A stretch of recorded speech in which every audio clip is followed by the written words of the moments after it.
Imaginemos una vieja plaza europea en una tarde de octubre del año 1918. Las hojas se arremolinan en el aire y las campanas de las iglesias entonan un requiem por los millones de almas que se llevó la Gran Guerra. La luz amarillenta de las lámparas de parafina parpadea en las ventanas de las casas y en algún lugar del fondo de estas se sientan personas que ya no son las mismas que hace 4 años. Se miran las manos y no las reconocen. Se miran en el espejo y ven rostros ajenos. El mundo que conocieron está en ruinas y uno nuevo aún no ha nacido. Y en este silencio, en esta brecha entre lo viejo y lo nuevo, empieza a agitarse algo oscuro, algo que más tarde se llamaría fascismo. Saludos, mis queridos oyentes. Hoy nos vamos de viaje por los sinuosos senderos de la mente humana, al lugar donde nacen las ideas que pueden poner el mundo patas arriba. Escribe en los comentarios de qué ciudad era y qué hora es. Me encantaría saber a dónde te ha llevado la historia de esta noche. Cierra los ojos y siente el aliento del tiempo. Europa, en el año 1918, es como un paciente que acaba de despertar de una gran operación. La Primera Guerra Mundial ha terminado, pero sus fantasmas aún vagan por las calles de las ciudades. El olor a pólvora está incrustado en las paredes de las casas y las imágenes de las trincheras, donde una vida humana valía menos que una bala, se han quedado grabadas para siempre en la memoria de la gente.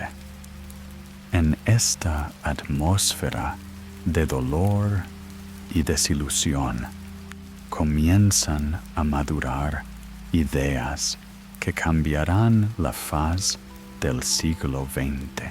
Imagine a un joven italiano que ha regresado del frente a su pequeño pueblo, en algún lugar del norte de Italia. Sus manos aún recuerdan el frío del fusil y sus ojos han visto demasiada muerte. Vuelve a casa y se encuentra con que su mundo se desmorona de una manera nueva. La fábrica donde trabajaba su padre ha cerrado.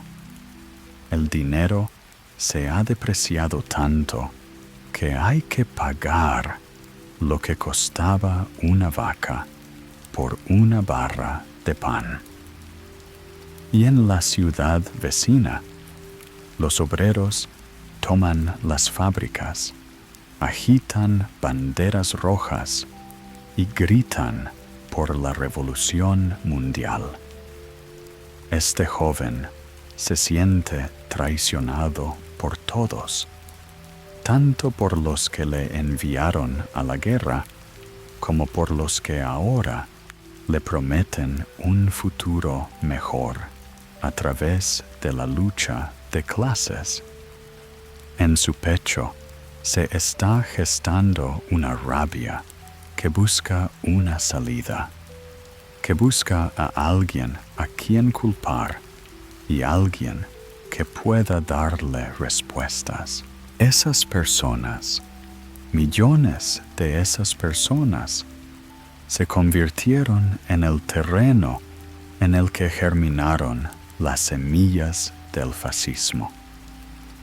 No fue un accidente, no fue el resultado de un genio maligno. Fue como el gas de los pantanos que se acumula en el agua estancada y espera una chispa para estallar en una llama azul. El fascismo no nació en las bibliotecas ni en el silencio de las aulas. Nació en las calles, en los corazones de personas que habían perdido la fe en el viejo mundo, pero aún no habían encontrado un lugar en el nuevo. Era una ideología para los que se encontraban entre dos clases, ni lo bastante ricos para sentirse seguros, ni lo bastante pobres para aceptar los llamamientos revolucionarios de los comunistas.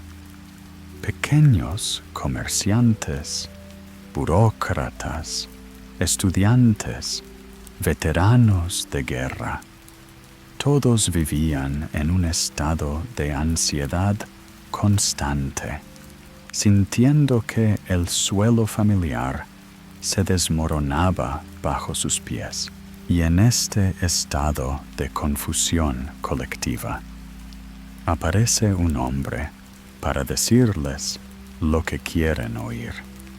No es culpa tuya, les susurra al oído. Es culpa de otros. La culpa es de aquellos que os traicionaron, que humillaron a vuestra nación, que os robaron vuestro orgullo. Y nosotros podemos arreglarlo. Podemos devolver la grandeza. Podemos volver a ser fuertes. Benito Mussolini, el antiguo socialista que se convirtió en el creador del fascismo, comprendió esta psicología mejor que nadie. En marzo de 1919, cuando reunió a sus partidarios en Milán y proclamó la creación de los fascistas combatientes italianos, no solo estaba fundando un partido político, estaba dando nombre a un sentimiento que ya vivía en el corazón de miles de personas. Faccio es un antiguo símbolo romano de poder, un haz de varas con un hacha, que significa fuerza a través de la unidad. Esta imagen hablaba a la gente en el lenguaje de los símbolos, el lenguaje de la emoción, pasando por alto la razón y apelando directamente a los instintos. Mussolini era un maestro del teatro político. Comprendió que, tras la guerra, lo que la gente necesitaba no eran programas, sino sueños, no promesas, sino visiones. Y él les ofreció la visión de una nueva Italia que resurgiría de las cenizas de la derrota y la humillación. Habló del renacimiento del espíritu romano, de los italianos como herederos de los grandes Césares, no como patéticos mendigos de limosnas de los vencedores. Los primeros programas de los fascistas yuxtaponían extrañamente ideas de izquierdas y de derechas. prometían una jornada laboral de 8 horas y tierras para los campesinos, pero al mismo tiempo abogaban por la expansión militar y el culto al poder. No era un programa en el sentido clásico, sino un mapa emocional del mundo que los fascistas querían construir.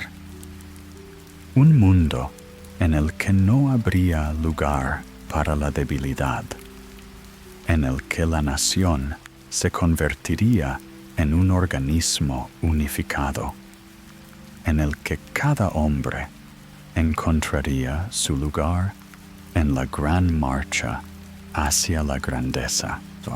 Pero detrás de las bellas palabras había otra realidad.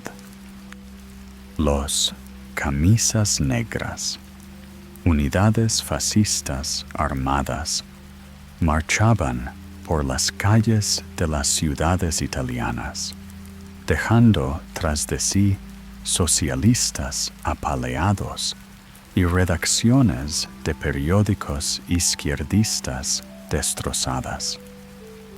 Era violencia disfrazada de patriotismo, agresión que pretendía ser la defensa de los intereses nacionales. Y lo más sorprendente es que funcionó. La gente, cansada del caos, de las huelgas, de los escándalos políticos, miraba las columnas de los camisas negras y veía orden en ellas.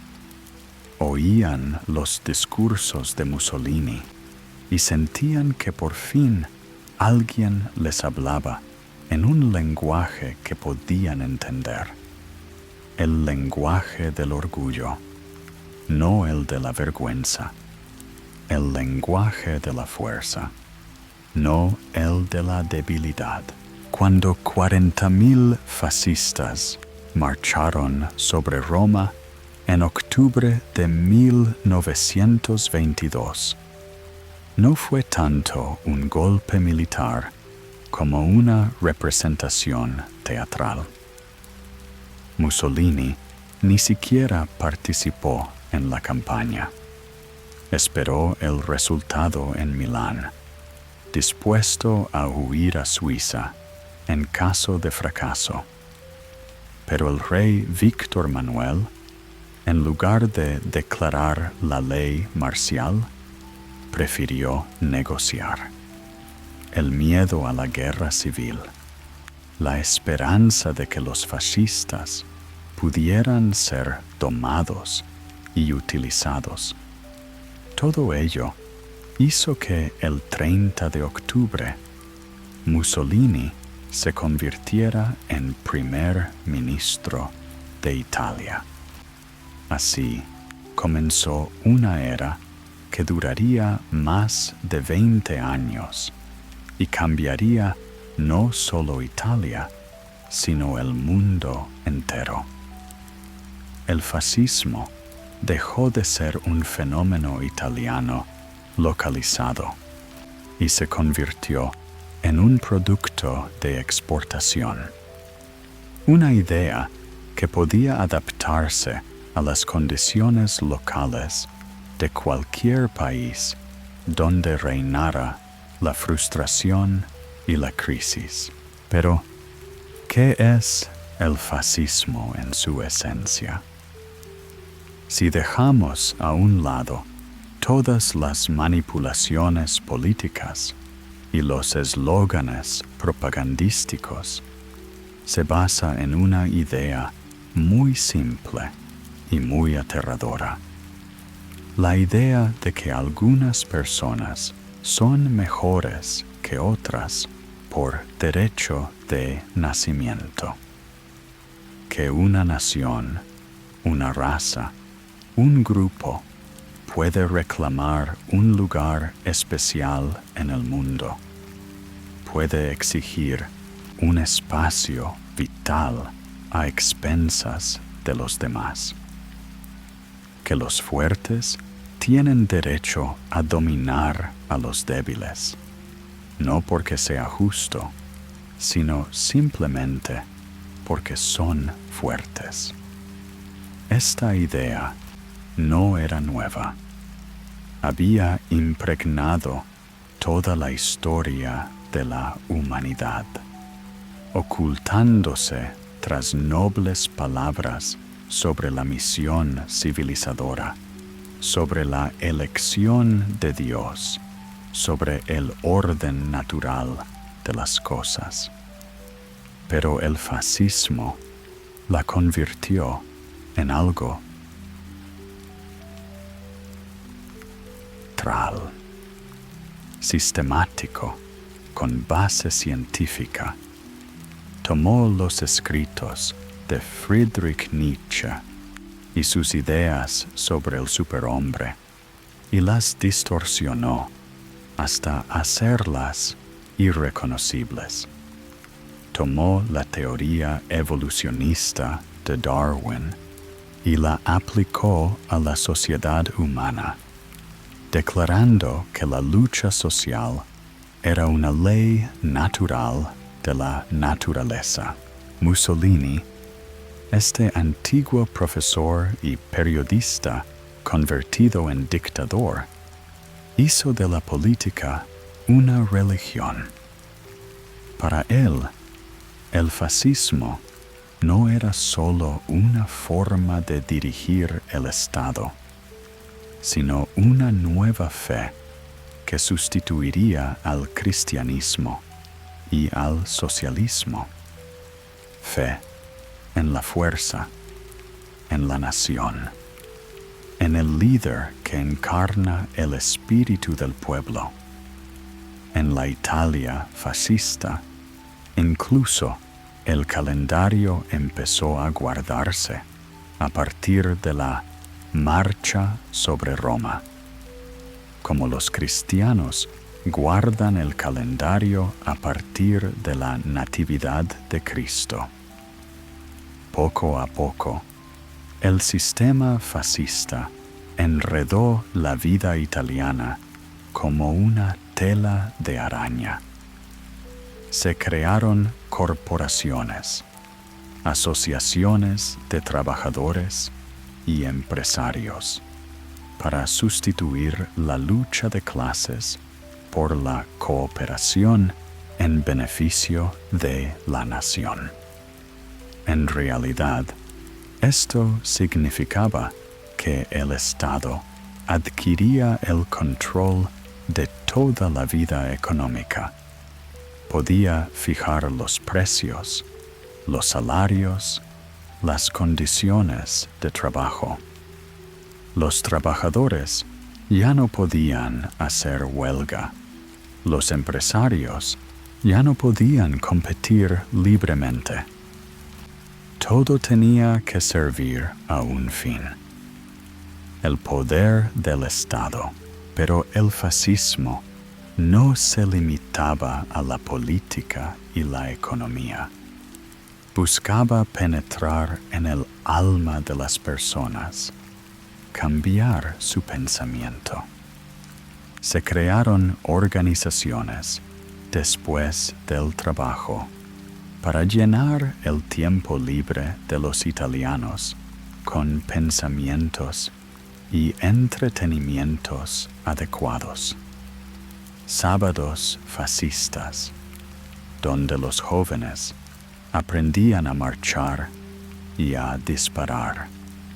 Bodas fascistas, en las que hasta los momentos más íntimos de la vida se convertían en parte del ritual estatal. Y la gente lo aceptó.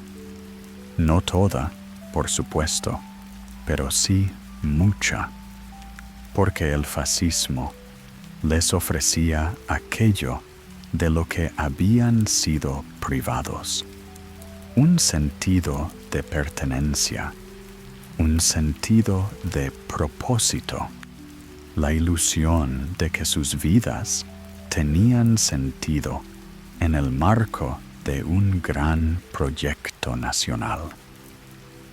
En lugar de lucha de clases, unidad nacional. En lugar de la duda y el debate, la firme creencia en la rectitud del líder. En lugar de un mundo complejo y contradictorio, una imagen simple donde todo se divide en blanco y negro, en propios y extraños, en amigos y enemigos. Y más allá de los Alpes, en Alemania, un joven artista austriaco llamado Adolf Hitler seguía de cerca el experimento italiano. Vio cómo funcionaban los métodos de Mussolini, pero se dio cuenta de que el suelo alemán requería semillas diferentes. Alemania no solo era un país derrotado, sino humillado, pisoteado, despojado de todo lo que constituía su orgullo nacional. El Tratado de Versalles le había impuesto tales restricciones que cualquier alemán que leyera sus artículos sentiría una ardiente vergüenza. Imagínese Múnich a principios de los años 20. Las cervecerías están llenas de ex soldados que no encuentran trabajo.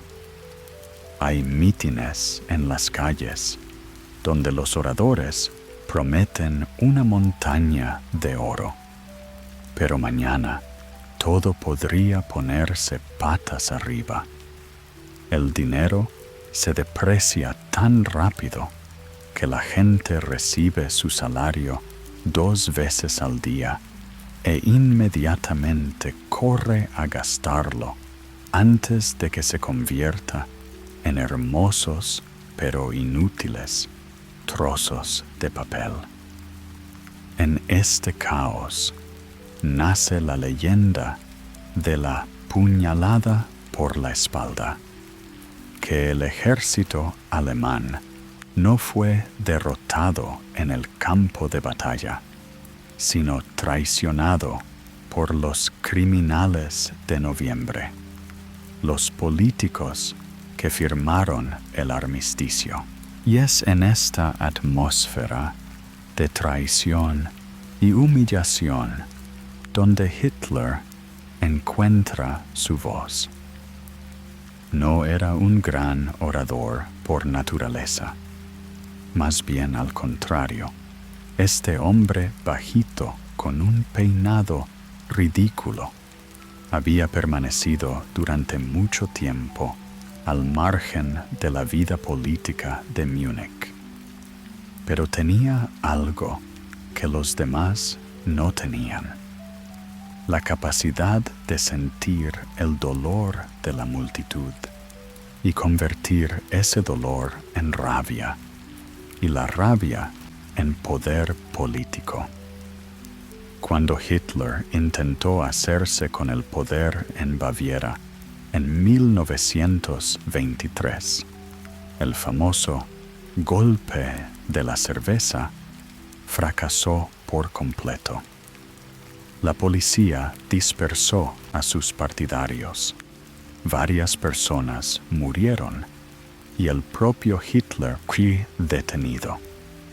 Pero incluso en la cárcel se dio cuenta de algo importante.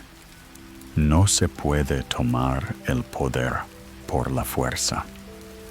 Hay que ganarse el corazón del pueblo.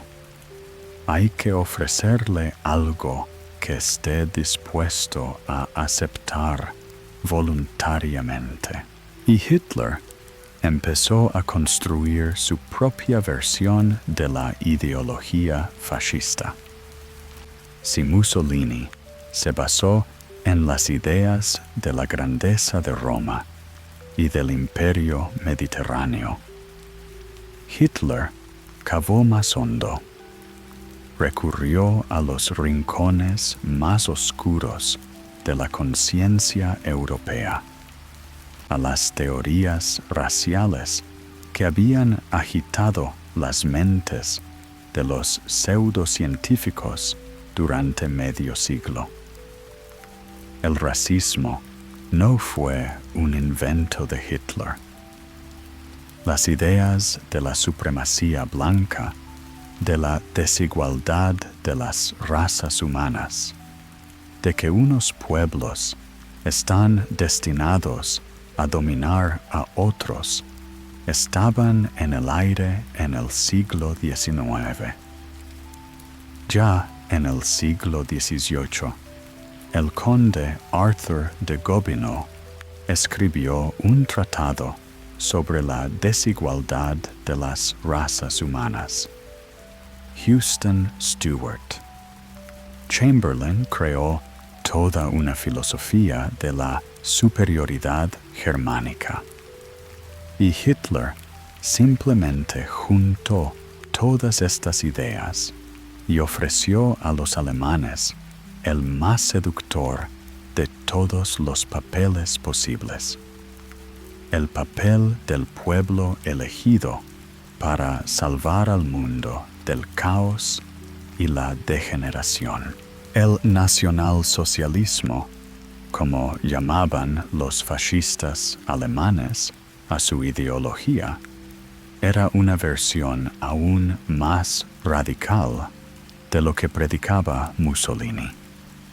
Si el fascismo italiano aún conservaba algunos lazos con el conservadurismo tradicional, el nazismo alemán era revolucionario en el peor sentido de la palabra.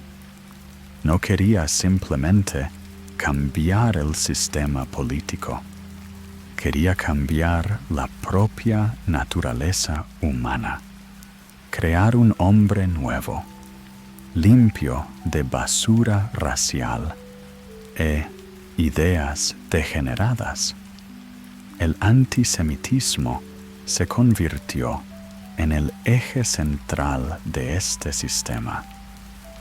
En la mitología nazi, los judíos se convirtieron en el enemigo universal responsable de todos los males del mundo, del capitalismo, del comunismo, del liberalismo y de la decadencia moral. Era una construcción ingeniosa en su simplicidad. Se declaraba que un grupo de personas era la fuente de todos los problemas, lo que significaba que eliminándolo, todos los problemas podrían resolverse de una vez. Pero el fascismo no se limitó al odio. Ofrecía un programa positivo, la creación de una comunidad popular en la que cada alemán, independientemente de su clase, encontraría su lugar en una estricta jerarquía. El obrero y el capitalista, el campesino y el intelectual, todos debían convertirse en partes de un organismo único, donde cada célula serviría al todo. Esta idea de una comunidad popular resultó increíblemente atractiva para millones de alemanes. Prometía superar las contradicciones de clase no mediante la revolución, como habían propuesto los comunistas, sino mediante la unidad nacional. Decía a todo el mundo: eres importante no como miembro de una clase, sino como alemán, como parte de una gran nación, con una misión especial en el mundo. Hitler A diferencia de Mussolini, llegó al poder casi legalmente. En las elecciones de 1932, su partido obtuvo el 37% de los votos. No una mayoría, pero suficiente para convertirse en la facción más numerosa del Parlamento. El 30 de enero de 1933, el viejo presidente Hindenburg nombró a Hitler canciller, con la esperanza de poder controlarle. Este error costó al mundo 50 millones de vidas. La ideología fascista era como un virus que mutaba en cada nuevo entorno. En España tomó la forma de la Falange, con su culto a la tradición católica y a la grandeza española. En Rumanía, la Guardia de Hierro combinó el fascismo con la ortodoxia mística y el culto al martirio. En cada país, el fascismo encontró sus raíces, sus símbolos, sus héroes, pero la esencia siguió siendo la misma. La idea de la superioridad de un grupo sobre todos los demás y el derecho de este grupo a rehacer el mundo a su imagen. El fascismo nació de la guerra y no podía existir sin ella. La paz para él no era una meta, sino solo un respiro antes de una nueva batalla. Porque solo en la lucha, solo en la confrontación con el enemigo, podía la nación fascista sentirse viva. El fascismo necesitaba un enemigo como el aire. Sin un enemigo, la ideología fascista perdería su significado.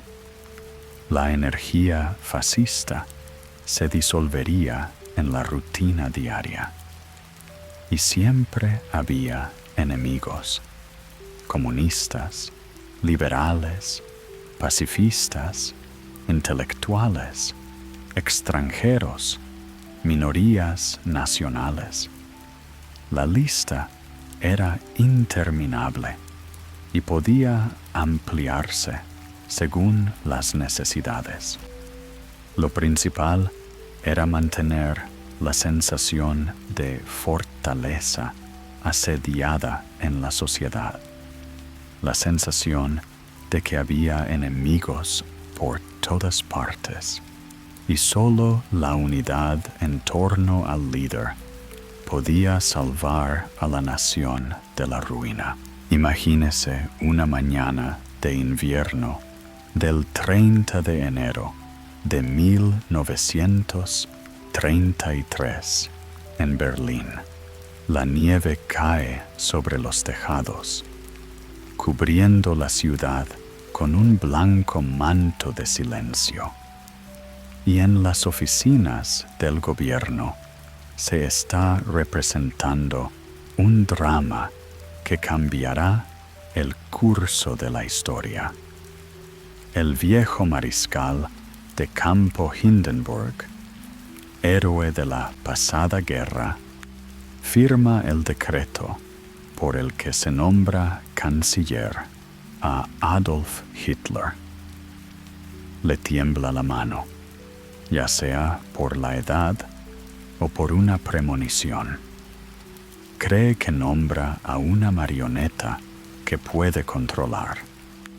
No sabe que acaba de abrir la caja de Pandora, de la que brotarán fuerzas que podrían consumir el mundo entero.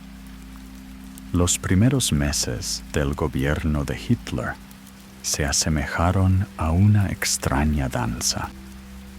Por un lado, la apariencia de legitimidad, un gobierno de coalición en el que los nazis solo ocupaban 4 de los 15 puestos. Por otro, la labor subyacente de destruir todas las instituciones democráticas. Era un proceso que los propios nazis llamaban unificación. La transformación de toda Alemania en un único organismo sometido a una sola voluntad. El 27 de febrero se produjo un acontecimiento que los nazis aprovecharon con ingenioso ingenio político. El Reichstag ardía. El símbolo de la democracia alemana se transformaba por la noche en una gigantesca hoguera en medio de Berlín. Las llamas bailaban en las ventanas, proyectando sombras rojas sobre la nieve, y Hitler y sus compinches ya estaban tramando cómo explotar la catástrofe. No importaba quién había prendido fuego al edificio. Lo que importaba era que se podía culpar de ello a los comunistas. El decreto sobre la defensa del pueblo y del Estado, promulgado al día siguiente, fue una sentencia de muerte para la democracia alemana. Formalmente, se suponía que protegía al país de la amenaza comunista. En realidad, suspendía todos los derechos básicos de los ciudadanos: libertad de expresión, libertad de reunión, inviolabilidad del domicilio.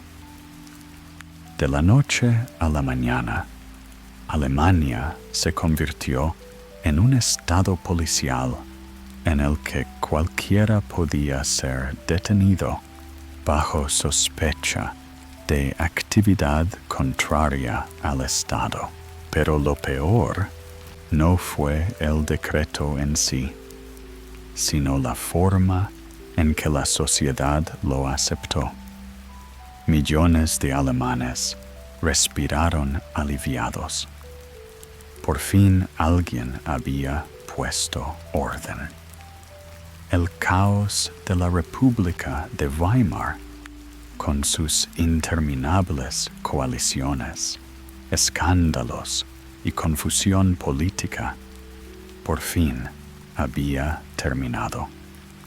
La gente estaba dispuesta a sacrificar la libertad por la estabilidad, y Hitler les dio esa estabilidad, la estabilidad de la prisión. El 23 de marzo de 1933, el Parlamento alemán aprobó una ley que efectivamente se abolía a sí mismo. Ley para la supresión de la difícil situación del pueblo y del Estado. Sonaba casi inocente, pero transfería a Hitler el poder legislativo durante 4 años. Los diputados estaban votando su propia muerte política, y muchos de ellos se daban perfecta cuenta de ello.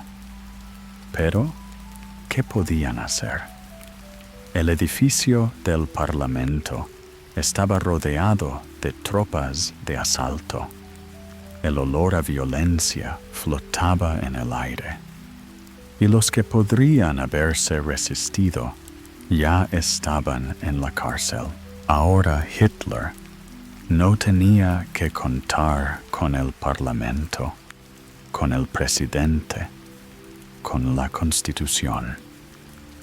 Podía crear una nueva realidad con sus propias manos, moldear la sociedad alemana para adaptarla a su visión. Y comenzó esta labor con una sistematicidad que asombró incluso a sus contemporáneos. Los primeros en desaparecer fueron los comunistas. Su partido fue prohibido ya en marzo. Sus dirigentes detenidos o huidos al extranjero. Luego fue el turno de los sindicatos. Estas organizaciones que habían defendido los derechos de los trabajadores durante décadas fueron disueltas el mismo día, el 2 de mayo. Fueron sustituidos por el Frente Alemán del Trabajo, una organización obediente al Estado que no debía defender los intereses de los trabajadores, sino movilizarlos al servicio del régimen. Los socialdemócratas aguantaron hasta junio, con la esperanza de poder llegar a un compromiso con el nuevo gobierno. Pero para Hitler, el compromiso era solo una táctica temporal. Cuando el SPD fue ilegalizado, sus dirigentes se dieron cuenta de que habían sobreestimado la racionalidad de los nazis. Los partidos católicos ni siquiera esperaron a la prohibición. Se disolvieron después de que el Vaticano firmara un concordato con Hitler, reconociendo, de hecho, la legitimidad del régimen nazi a cambio de garantías para la Iglesia. A finales de 1933, Alemania se había convertido en una dictadura de partido único. Pero Hitler no se detuvo en los partidos políticos. Su objetivo era lo que él llamaba la unificación, la transformación de toda la vida alemana en un sistema único en el que cada persona, cada organización, cada idea sirviera a un propósito: la exaltación del Tercer Reich. Los estados federales, que habían mantenido su autonomía durante siglos, fueron despojados de ella. Los gobiernos locales elegidos fueron sustituidos por comisarios nombrados desde arriba. Alemania, que tradicionalmente había sido un país descentralizado, donde cada estado se enorgullecía de sus propias peculiaridades, se convirtió en un estado unitario con una férrea verticalidad de poder. Pero la verdadera revolución no tuvo lugar en los edificios administrativos, sino en las almas humanas. Hitler se dio cuenta de que no bastaba con controlar la política y la economía. Había que controlar las mentes. Así que creó una máquina de lealtad que funcionaba con la pedantería y la eficacia alemanas. En marzo de 1933 se creó el Ministerio Imperial de Educación Pública y Propaganda, dirigido por Joseph Goebbels, un hombre que comprendía el poder de las palabras mejor que la mayoría de sus contemporáneos. Goebbels era un intelectual doctorado en literatura, pero puso su mente al servicio de sus instintos más oscuros.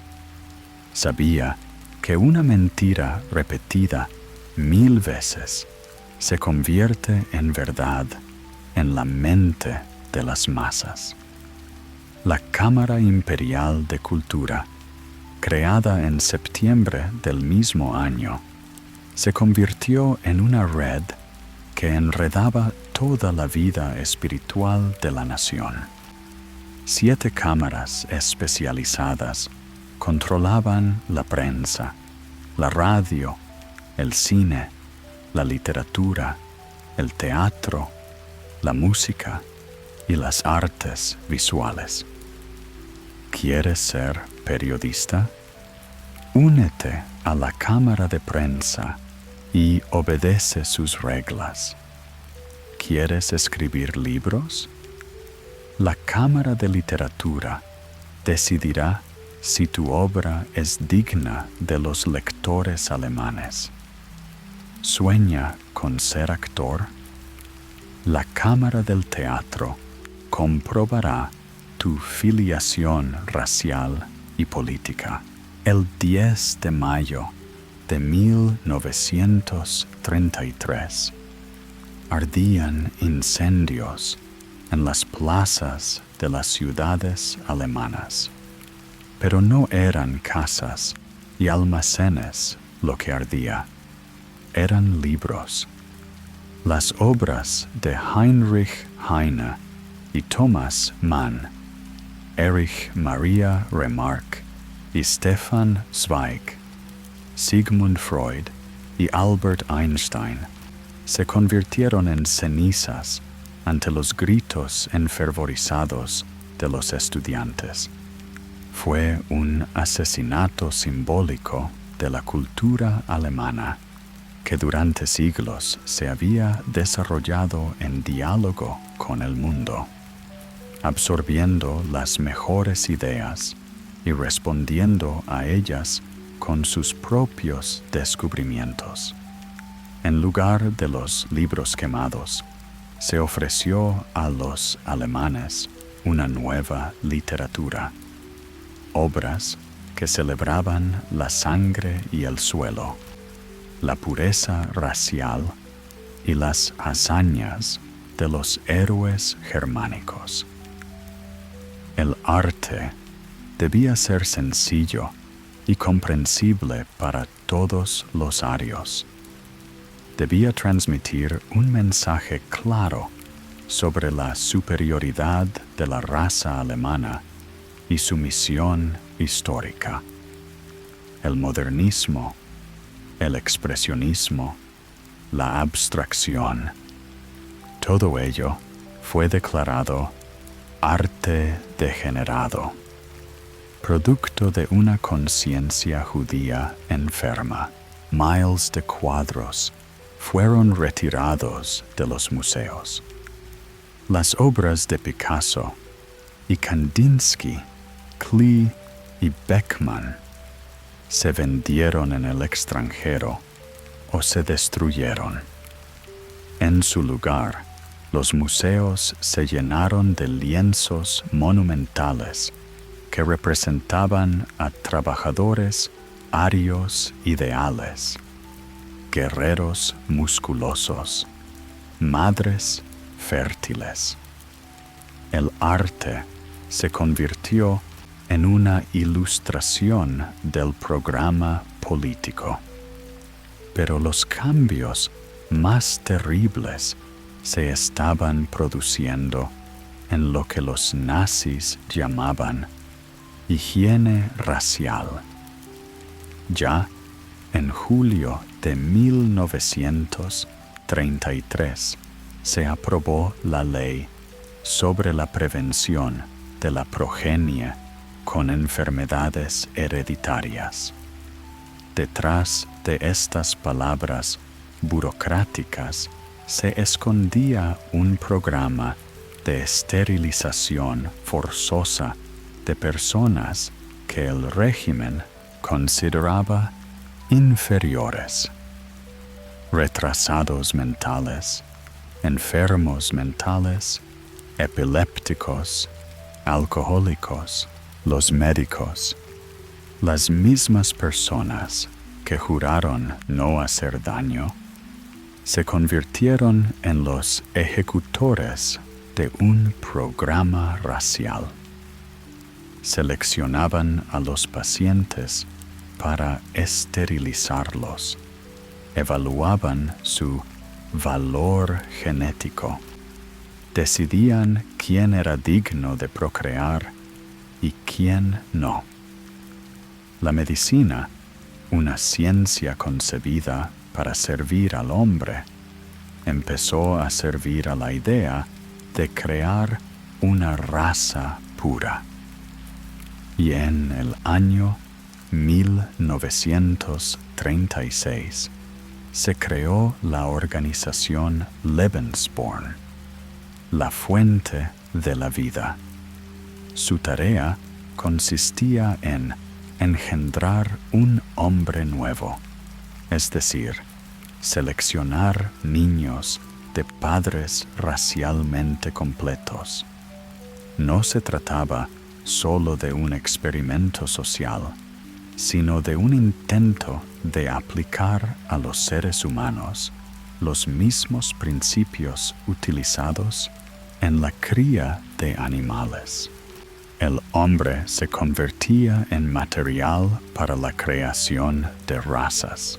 Mientras tanto, la maquinaria punitiva del Estado nazi ganaba impulso.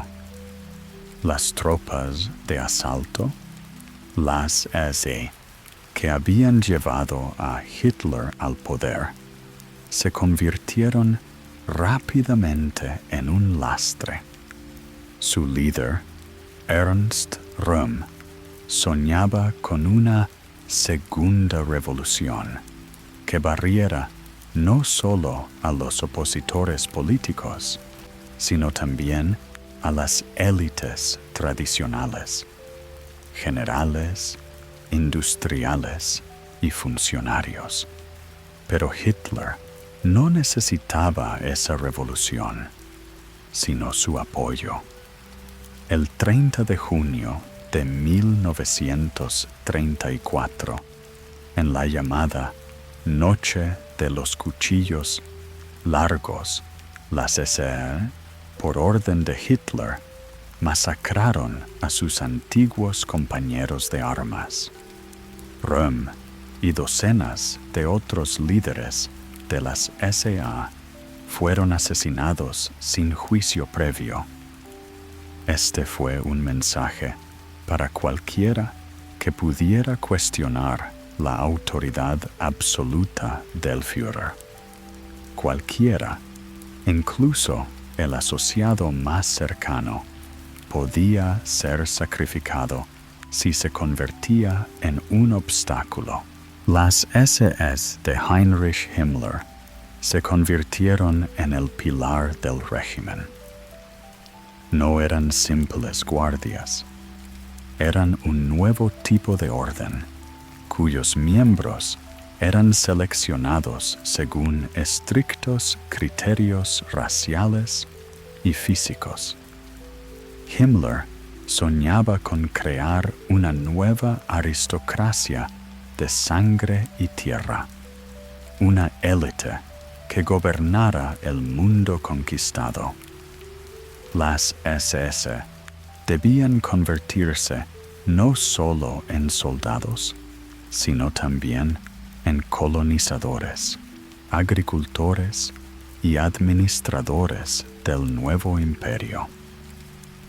En el año 1934 se creó el Servicio de Seguridad, el SD, cerebro del aparato represivo, que recogía información sobre los estados de ánimo de la sociedad. Identificaba a los adversarios potenciales y planificaba operaciones para neutralizarlos. Y la Gestapo, la policía secreta del Estado, se convirtió en las manos de este sistema.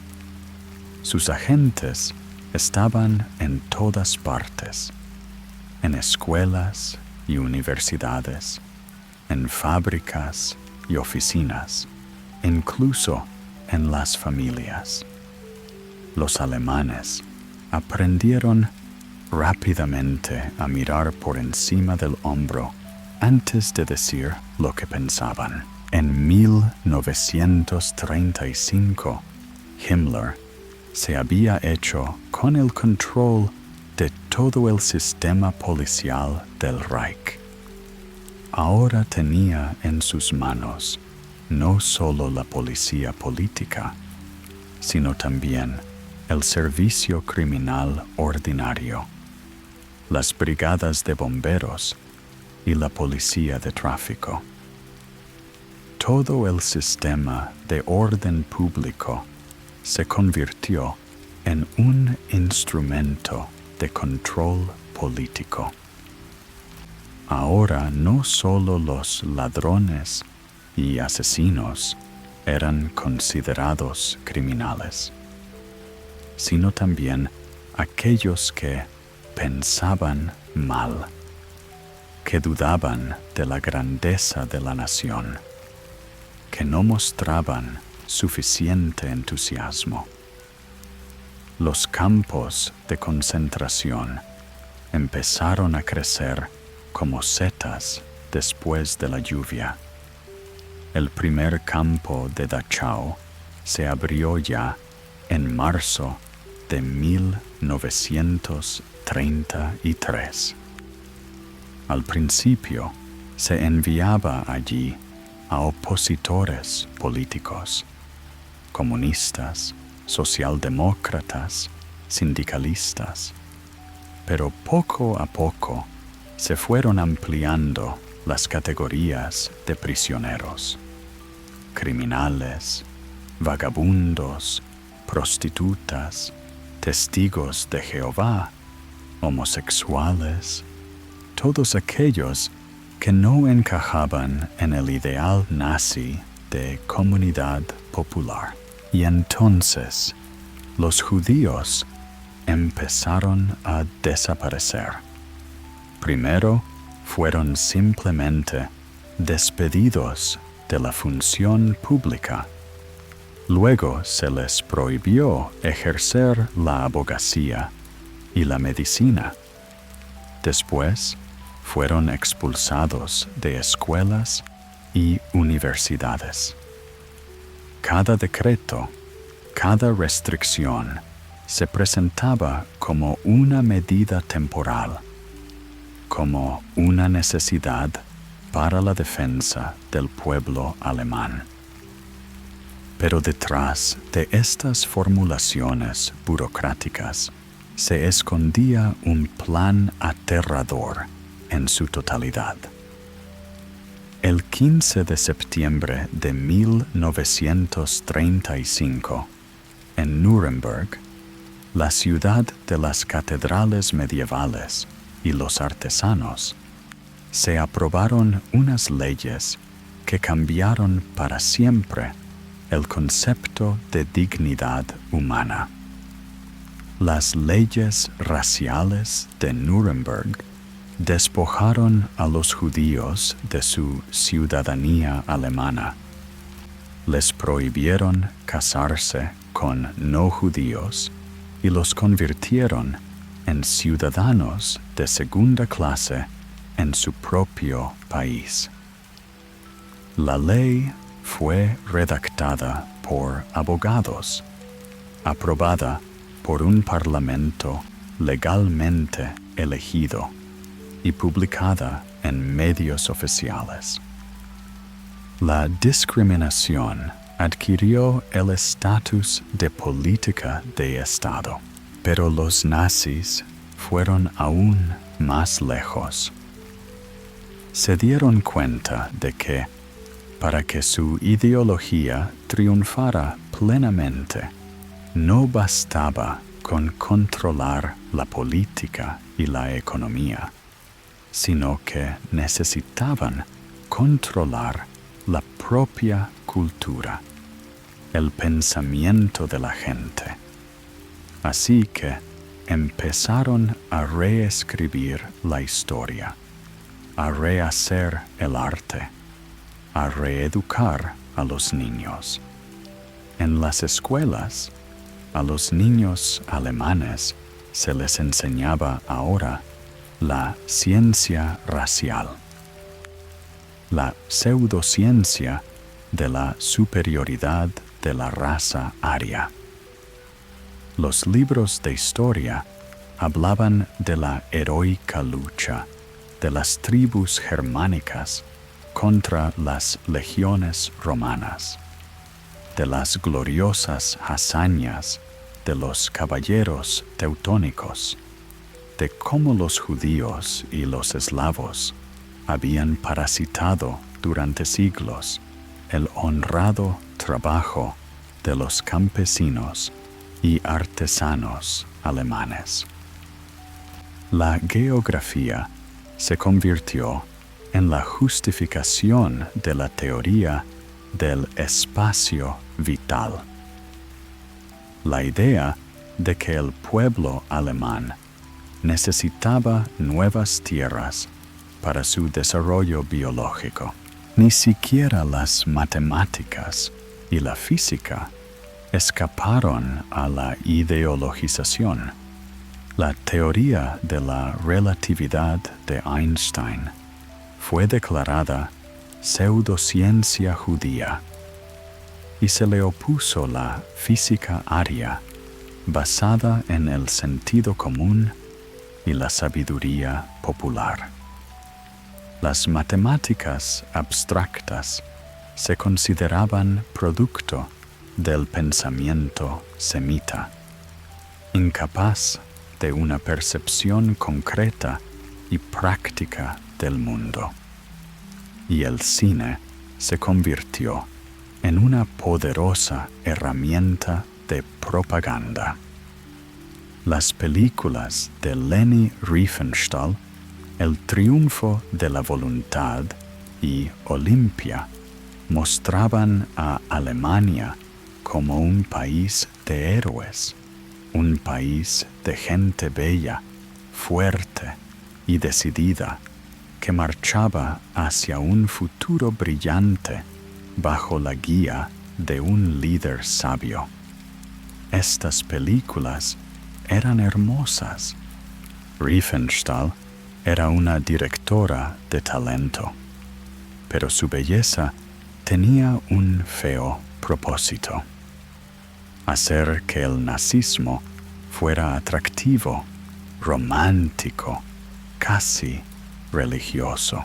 La religión, por cierto, se convirtió en un problema especial para los nazis. El cristianismo, con sus ideas de igualdad, amor al prójimo, perdón a los enemigos, no combinaba bien con la teoría racial y el culto al poder. Hitler despreciaba personalmente el cristianismo, calificándolo de ficción judía, la religión de los esclavos, pero se dio cuenta de que no podía oponerse abiertamente a la Iglesia. Demasiados alemanes seguían siendo creyentes. Por tanto, se optó por la vía del debilitamiento gradual, mediante la firma de un concordato con el Vaticano. Los nazis obligaron a la Iglesia Católica a renunciar a la actividad política. Intentaron convertir a la Iglesia protestante en una Iglesia nacional alemana, purgada de la influencia judía. Crearon cristianos alemanes que predicaban que Jesús era ario y que el Antiguo Testamento era una dañina invención judía. Pero no todos los sacerdotes estaban de acuerdo con esta interpretación de la fe. El pastor Martin Niemöller fundó la Iglesia Confesante, que se negaba a aceptar la versión nazi del cristianismo. Por ello, pasó 8 años en campos de concentración, pero no se doblegó.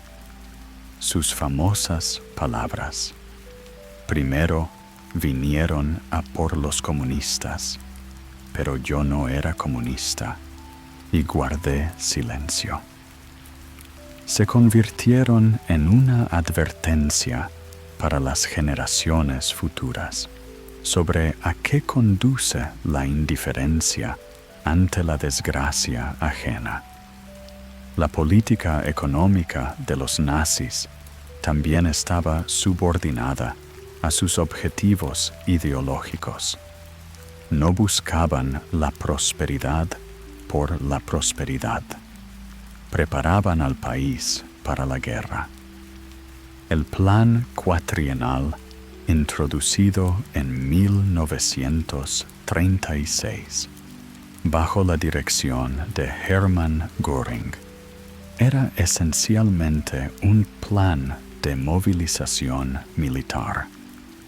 La industria alemana se reconstruye para producir armas, aviones y tanques.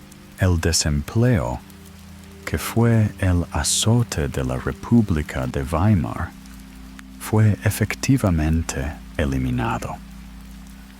Pero no porque los nazis encontraran una fórmula mágica para el desarrollo económico, sino porque pusieron a trabajar a millones de personas en la construcción de autopistas, fábricas militares y fortificaciones. Cada trabajador alemán se convirtió en un engranaje de una máquina de guerra que se preparaba para conquistar el mundo. Alegría a través de la fuerza era el nombre del programa nazi que debía llenar el tiempo libre de los trabajadores con entretenimiento adecuado. Cruceros baratos, obras de teatro, acontecimientos deportivos. Todo esto se ofrecía a los trabajadores a cambio del derecho a la huelga y a sindicatos independientes. Era un sistema de paternalismo total. El Estado sabe lo que es mejor para ti.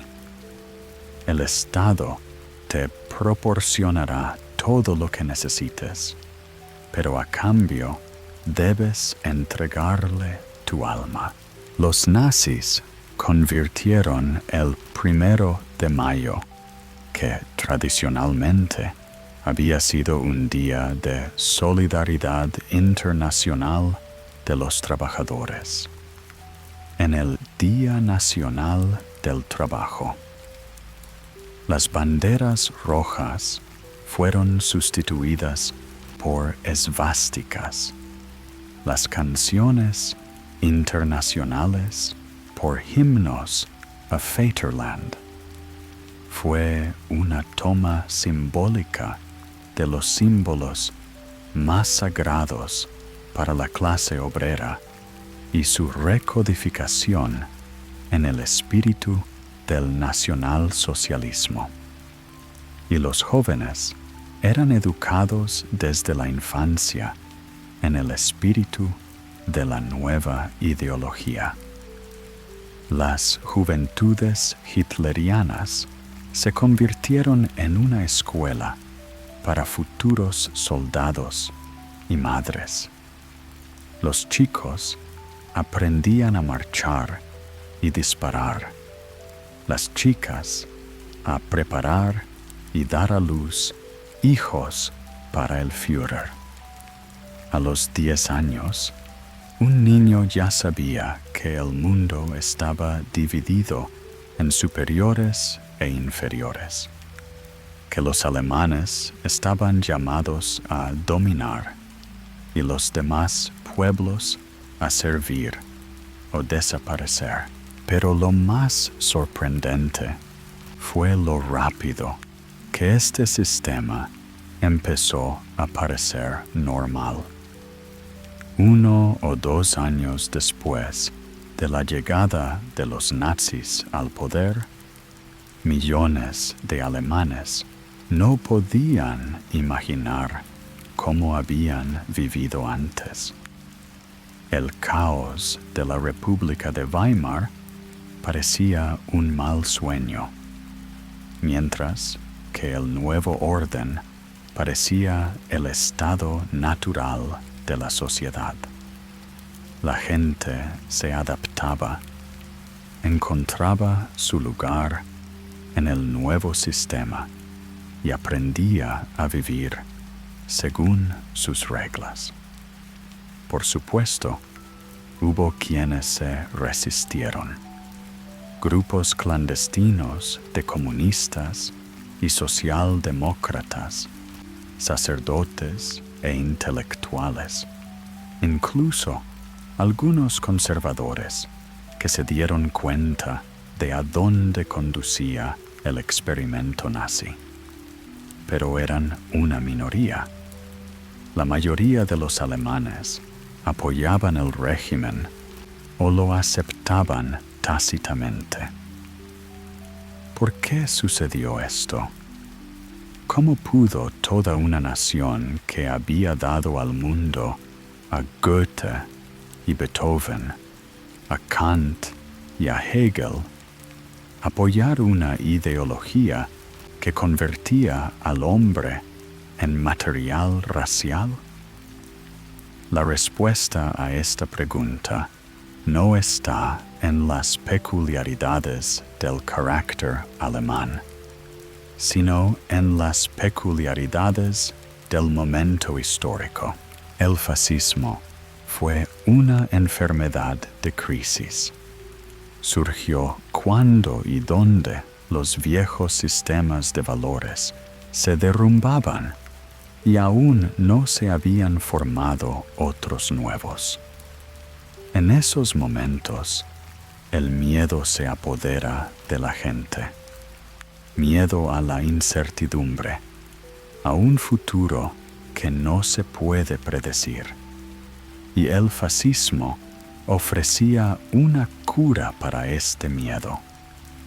Respuestas sencillas a preguntas complejas, objetivos claros en lugar de dudas angustiosas. Los líderes carismáticos del fascismo, Mussolini, Hitler y otros más tarde, fueron capaces de hablar a este miedo en su propio idioma. No ofrecieron soluciones racionales a los problemas, sino sustitutos emocionales. En lugar de analizar las causas de la crisis económica, buscaron culpables. En lugar del complejo trabajo de construir una sociedad justa, ofrecieron recetas sencillas para alcanzar la grandeza a través de la conquista.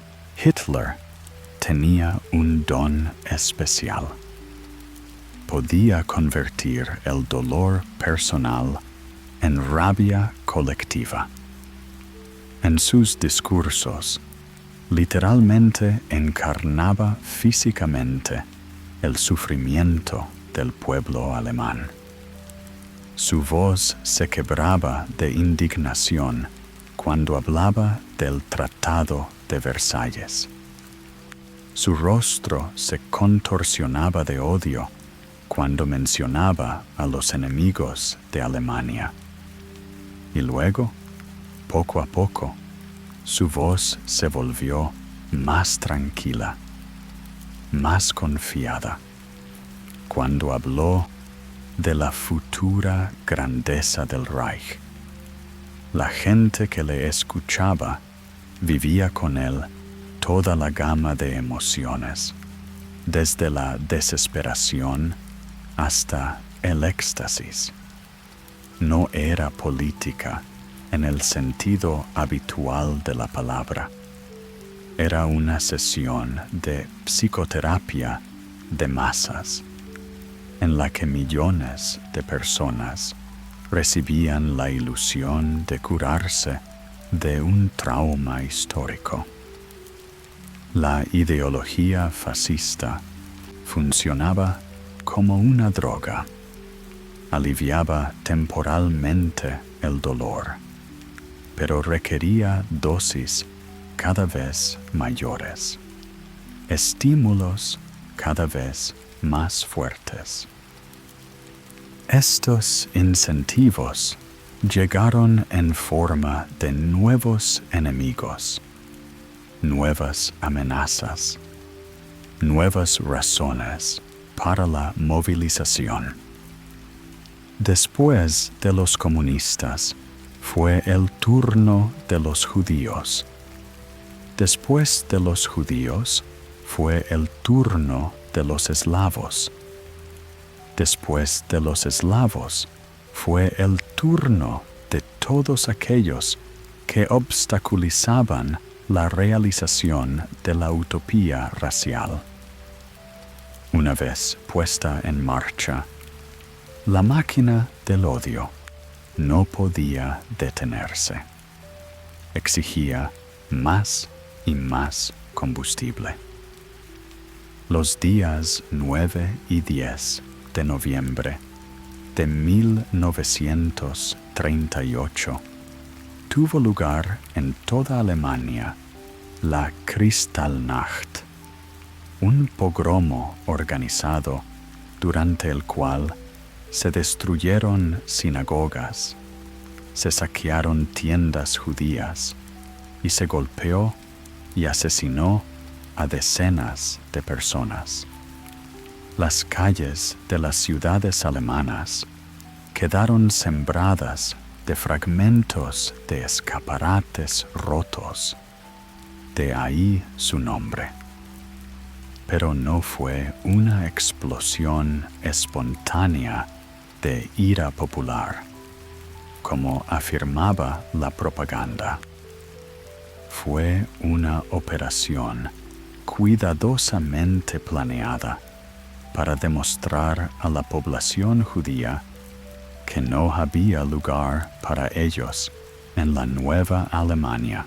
Lo sorprendente de esta historia es la poca resistencia que encontraron estas medidas.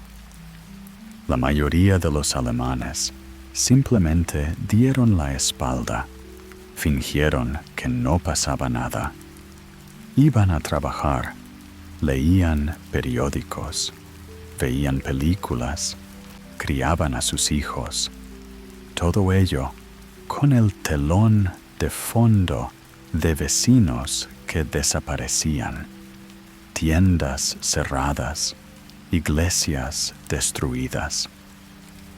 La cotidianidad del mal fue quizá el descubrimiento más aterrador de aquella época. A finales de los años 30, el sistema fascista había alcanzado su apogeo. Alemania se había convertido en una gigantesca máquina de guerra, cada detalle de la cual funcionaba para preparar la guerra. La economía se militarizó, la sociedad se movilizó, la cultura se unificó. Pero lo más importante es que la ideología del fascismo se convirtió no solo en un programa político, sino en una nueva religión que pretendía explicar todos los misterios de la existencia. El fascismo resultó ser contagioso. Como una llama que se propaga de una casa a otra en una vieja ciudad europea. Las ideas de Mussolini y Hitler empezaron a extenderse por todo el continente, encontrando en cada país su forma particular, su sabor único, y cada vez esta ideología se adaptaba a las condiciones locales, absorbía las quejas y los sueños locales, convirtiéndose en algo nuevo, pero conservando su esencia venenosa. En Rumanía, donde la niebla se eleva desde el Danubio en las frías tardes de otoño, nació la Guardia de Hierro de Corneliu Cel Codreanu. El fascismo rumano era especial. Combinaba el odio racial con el misticismo ortodoxo, creando un movimiento que llamaba a la purificación a través del sufrimiento y la muerte. Los guardias vestían camisas blancas con bolsas verdes de tierra en el pecho, símbolo de conexión con su tierra natal. Crearon campos de trabajo donde el trabajo físico se combinaba con ejercicios espirituales, donde los jóvenes rumanos se endurecían para la lucha que se avecinaba contra los judíos y los comunistas. En España, bajo el sol abrasador de Castilla, José Antonio Primo de Rivera creó la Falange Española, un movimiento que soñaba con revivir la grandeza imperial a través del nacional sindicalismo. Los fascistas españoles hablaban de una España unida, grande y libre, que volvería a ser la soberana de los mares. Rechazaban tanto el capitalismo como el socialismo, proponiendo en su lugar un Estado corporativo en el que todos los españoles sirvieran a la causa común de restaurar la gloria nacional. Incluso en el lejano Brasil, donde la lluvia tropical baña las plantaciones de café, existía un fascismo propio, el integralismo de Plinio Salgado. Los fascistas brasileños vestían camisas verdes y se saludaban con la palabra Anahue. Su ideología era más suave que la europea. No predicaban la superioridad racial, porque en Brasil eso habría sido absurdo. Pero ellos también soñaban con un Estado fuerte, con la unidad nacional, con un orden que pusiera fin al caos liberal. ¿Qué era lo que hacía que la ideología fascista resultara tan atractiva para pueblos tan diferentes, en circunstancias tan distintas?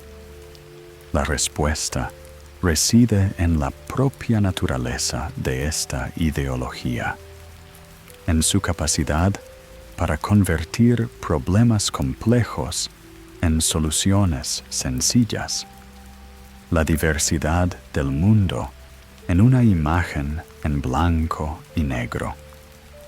El fascismo Ofrecía a la gente la más seductora de todas las explicaciones posibles para sus problemas. No era el orden injusto del mundo, ni las leyes económicas, ni los procesos históricos. Era una conspiración. Siempre hay un grupo de enemigos que manipulan secretamente los acontecimientos, que privan a la gente honrada del lugar que le corresponde bajo el sol. Y solo es necesario desenmascarar esta conspiración, destruir a los conspiradores, ya que todos los problemas se resolverán por sí mismos.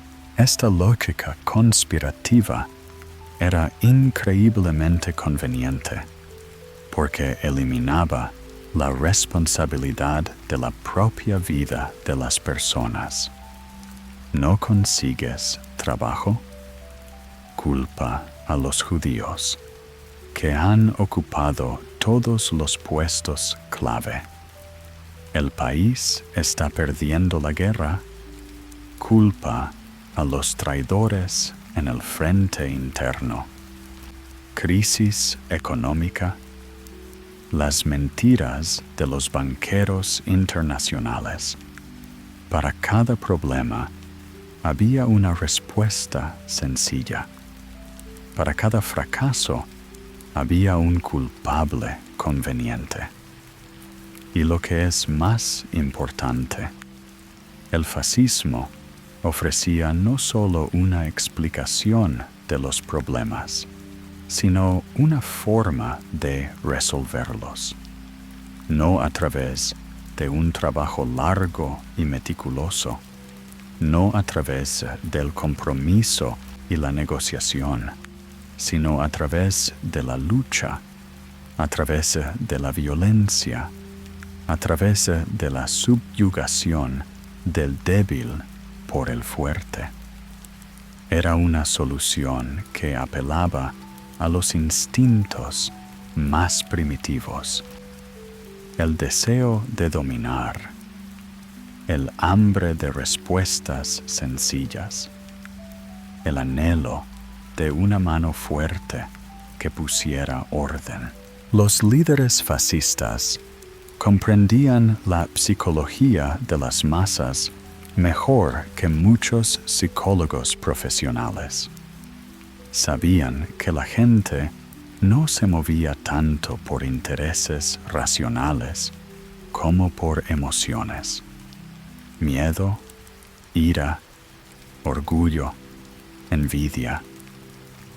Y jugaron hábilmente con estas emociones, convirtiendo los mítines políticos en misterios religiosos, donde la multitud experimentaba la purificación colectiva a través del odio.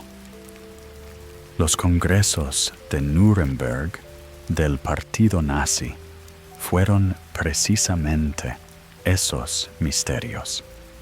Cientos de miles de personas se reunieron en enormes estadios decorados con esvásticas y águilas. Los reflectores atravesaban la oscuridad nocturna, creando una catedral de luz. Las bandas tocaban marchas solemnes. Los coros cantaban himnos a la grandeza del Reich. Y en el centro de toda esta acción estaba el Führer, un hombre pequeño con una camisa marrón que de repente se convirtió en una deidad, la encarnación de la voluntad de 70 millones de personas. La gente salía de estos congresos transformada. Se sentían parte de algo grande, parte de un drama histórico en el que tenían un papel honorable que desempeñar. Era más embriagador que cualquier vino. La sensación de que tu humilde vida estaba adquiriendo un significado cósmico, que estabas sirviendo no solo al Estado, sino al propósito superior de tu pueblo. El fascismo era un maestro de los símbolos, la esvástica, el saludo romano, las procesiones con antorchas, los uniformes militares, los monumentos de granito. Todo ello creaba una estética especial del poder que actuaba en el subconsciente de la gente. Los arquitectos fascistas construyeron edificios que abrumaban a la gente con su tamaño. Los directores fascistas rodaron películas en las que la personalidad individual se disolvía en las masas en marcha. Los artistas fascistas pintaron cuadros en los que los héroes parecían dioses antiguos y los enemigos caricaturas de folletos antisemitas. Y entonces llegó el momento en que la ideología fascista mostró su verdadero rostro.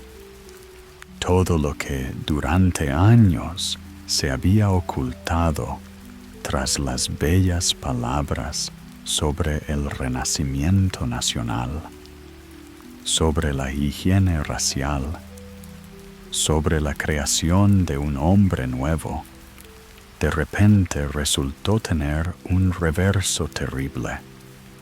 Los campos de concentración, que en un principio estaban destinados a prisioneros políticos, se convirtieron en fábricas de muerte.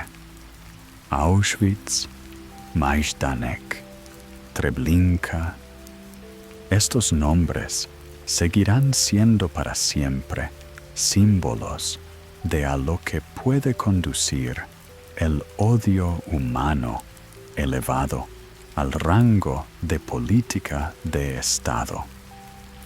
Imagine un tren que viaja en el silencio de la noche por la llanura europea. En los vagones viajan personas que ayer eran médicos y profesores, comerciantes y músicos. No saben a dónde les llevan. Creen que se les traslada a un nuevo lugar donde podrán empezar una nueva vida.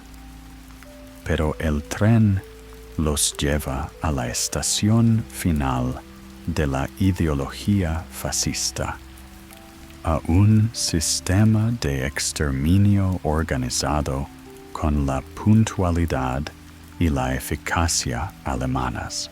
El Holocausto fue la terrible culminación del camino que el fascismo había seguido desde el principio.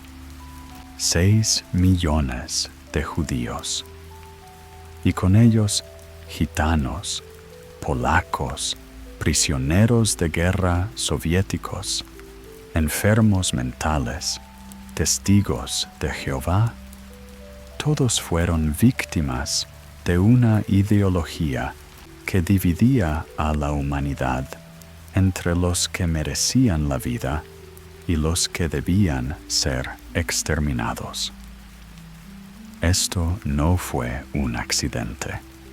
No fue el resultado de una necesidad militar.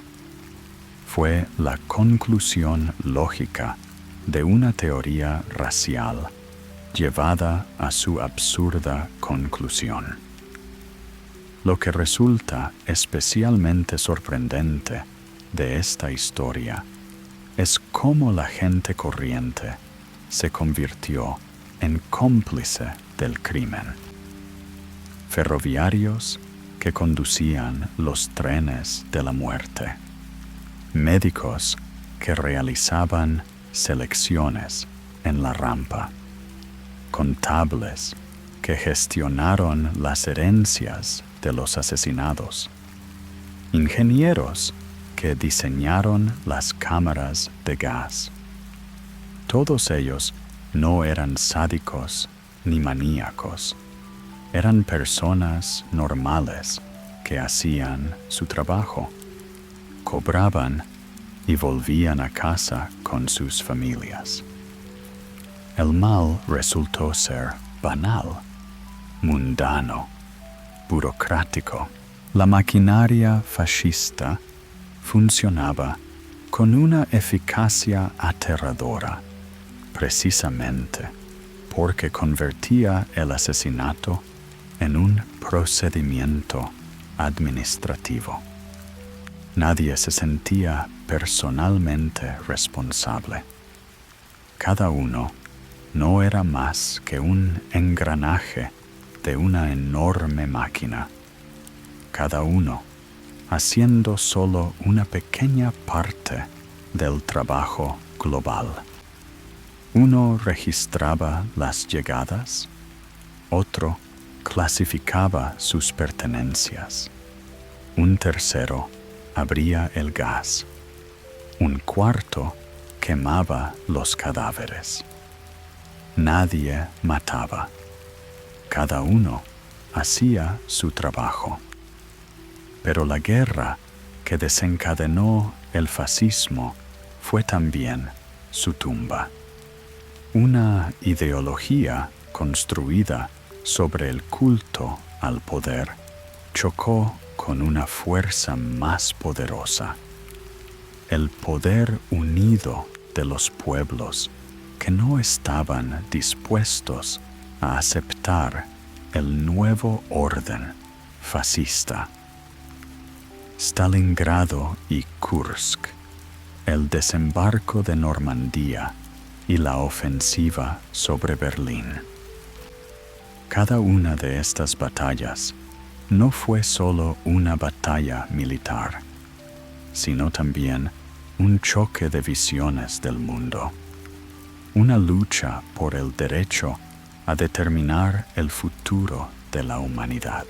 Cuando Alemania se rindió el 8 de mayo de 1945, parecía que el fascismo había muerto para siempre. El juicio a los criminales de guerra de Nuremberg debía poner fin definitivamente a esta historia, demostrar al mundo entero que las ideas de superioridad racial y de Estado total pertenecían para siempre al pasado. Pero la historia resultó ser más complicada. En efecto, el fascismo como régimen histórico específico ha desaparecido, pero las ideas en las que se basaba demostraron ser perdurables. En diferentes países, en diferentes periodos, revivieron bajo nuevas formas, adaptándose a las condiciones cambiantes. Los estudiosos siguen discutiendo sobre qué es el fascismo y si podemos volver a encontrarnos con él. Algunos lo ven como un producto único de la crisis de entreguerras que no puede repetirse en un mundo cambiado. Otros encuentran rasgos fascistas en regímenes autoritarios modernos, en movimientos populistas, en ideologías que vuelven a dividir el mundo en los nuestros y los otros. Los historiadores soviéticos veían el fascismo como la última etapa del capitalismo, como una herramienta del gran capital contra la clase obrera. Los estudiosos occidentales crearon la teoría del totalitarismo, que combinaba el fascismo y el estalinismo como dos versiones de un mismo fenómeno: el deseo del Estado de ejercer un control total sobre la sociedad. Los fenomenólogos trataron de entender el fascismo como un fenómeno histórico único, generado por las condiciones específicas de una época concreta. Pero detrás de todas estas disputas científicas subyace la pregunta principal: ¿puede volver a ocurrir? Y la respuesta a esta pregunta no se encuentra en el ámbito de la ciencia política o la sociología, sino en el de la naturaleza humana. Porque el fascismo no es una fuerza externa que se apodera de la sociedad. Es algo que dormita en cada uno de nosotros: la capacidad de odio, el deseo de respuestas sencillas a preguntas complejas, la voluntad de sacrificar la libertad por la seguridad. Cada vez que dividimos el mundo en buenos y malos, cada vez que buscamos a alguien a quien culpar de todos nuestros problemas, cada vez que estamos dispuestos a apoyar a un líder fuerte que promete poner orden a cualquier precio, estamos dando un paso por un camino que podría desembocar en un nuevo fascismo. El mundo moderno está lleno de tentaciones de este tipo. Las crisis económicas, los flujos migratorios, los conflictos culturales, los cambios tecnológicos, todo ello crea la misma atmósfera de incertidumbre y miedo en la que una vez nació el fascismo. Una vez más, surgen líderes que ofrecen soluciones sencillas: cerrar las fronteras, expulsar a los forasteros, volver a los valores tradicionales, hacer que la nación vuelva a ser grande. Por supuesto, los populistas modernos no llevan camisas pardas ni marchan con antorchas. Utilizan Internet en lugar de la radio, las redes sociales en lugar de los mítines multitudinarios. Pero los mecanismos siguen siendo los mismos: encontrar enemigos, crear explicaciones sencillas para problemas complejos, apelar al pueblo contra las élites, prometer restaurar la grandeza perdida. La historia del fascismo nos enseña que la democracia es algo frágil. Puede derrumbarse no solo bajo los golpes de enemigos externos, sino también por la indiferencia de sus propios ciudadanos. Cuando la gente deja de interesarse por la política, cuando está dispuesta a delegar todas las decisiones en un líder fuerte, cuando pierde la capacidad de pensar críticamente, entonces se abre el camino a nuevas dictaduras. Pero la historia también nos enseña que la humanidad puede aprender de sus errores. La integración europea, las instituciones internacionales de protección de los derechos humanos, el sistema de seguridad colectiva. Todo ello se creó precisamente para evitar que se repitiera la pesadilla de los años 30 y 40. Y sin embargo, la vigilancia es siempre necesaria, porque el fascismo no es una pieza de museo, es una amenaza viva que puede revivir en cualquier momento, en cualquier lugar donde haya crisis, miedo y la voluntad de la gente de creer en soluciones simples para problemas complejos.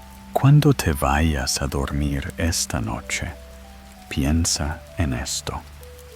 Piensa en lo importante que es mantener la capacidad de duda, de pensamiento crítico, de compasión. Piensa en que cada uno de nosotros es responsable de la sociedad en la que vive y que la mejor defensa contra el fascismo no son las armaduras ni las armas, sino las personas educadas, pensantes y libres, que no permitirán que nadie convierta su miedo en odio y el odio en poder político. Buenas noches, queridos oyentes. Nos vemos en la próxima conferencia, donde volveremos a viajar por los laberintos de la historia de la humanidad.